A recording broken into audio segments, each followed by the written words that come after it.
Hello friends, स्वागत आहे तुमचं माझ्या चॅनलमध्ये. तर सगळ्यात पहिले जे आहे माझ्या सगळ्या वुमन्सला वुमन्स डेच्या खूप खूप शुभेच्छा. कारण हा जो ब्लॉग मी शूट केला होता त्या दिवशी वुमन्स डे होता आणि त्या दिवशी जे आहे मला खूप मोठी ऑर्डर होती एका ठिकाणी, जिथे जे आहे आम्हाला 8 मॉडेल्स जे आहे त्या कंप्लीट करायच्या होत्या. तर ब्लॉग शेवटपर्यंत बघा की काय झालं आहे.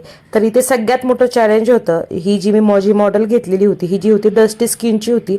आणि डस्टी स्किनचे जे मॉडेल असतात की त्यांची रिक्वायरमेंट असते की आम्हाला खूप फेअर करू नका, कारण की त्यांची स्किन जी असते खूप डस्टी असते.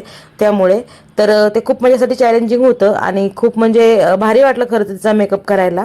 आणि तिलाही माझा मेकअप खूप आवडला. तर इथे जे आहे डस्टी स्किन जेव्हा आपण काम करतो तेव्हा आपल्यावर लक्षात ठेवावं लागतं की त्यांचं स्किन आणि त्यांचं जे आहे नॅचरल जे स्किन टोन आणि आपण जे फाउंडेशन यूज करतोय जास्त फेअर नाही झालं पाहिजे.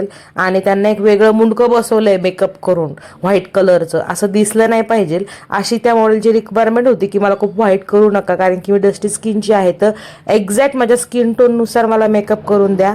आणि माझ्यासाठी ते चॅलेंजिंग होतं खरंच, आणि मी ते चॅलेंज कंप्लीट केलंय तेव्हा खूप छान वाटत होतं मला. इथे जे आहे त्याचा मी मेकअप करायला घेतला. आधी तर ते थोडीशी तिचा कॉन्फिडन्स लूज झालेला की ह्या कशा करतील वगैरे, थोडीशी ती घाबरलेली. पण मी तिला थोडं कॉन्फिडन्स दिला की तू पूर्ण मेकअप बघ आणि नंतर मला सांग, जर तुला आवडला नाही तर तू तिथेच मला सांग. आणि तिचा मी मेकअप केला आणि ती इतकी खुश झाली होती. आणि हा जो आहे त्यांचा एक फॅशन शो होता, याचे मी वेगळे ब्लॉग्स पण टाकणार आहे. ते व्हिडिओला अजून सबस्क्राईब केलं नसेल तर पटकन सबस्क्राईब करून घ्या.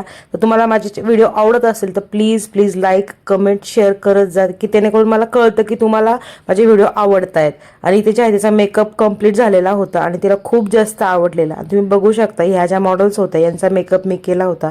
कसा वाटला ते नक्की सांगा.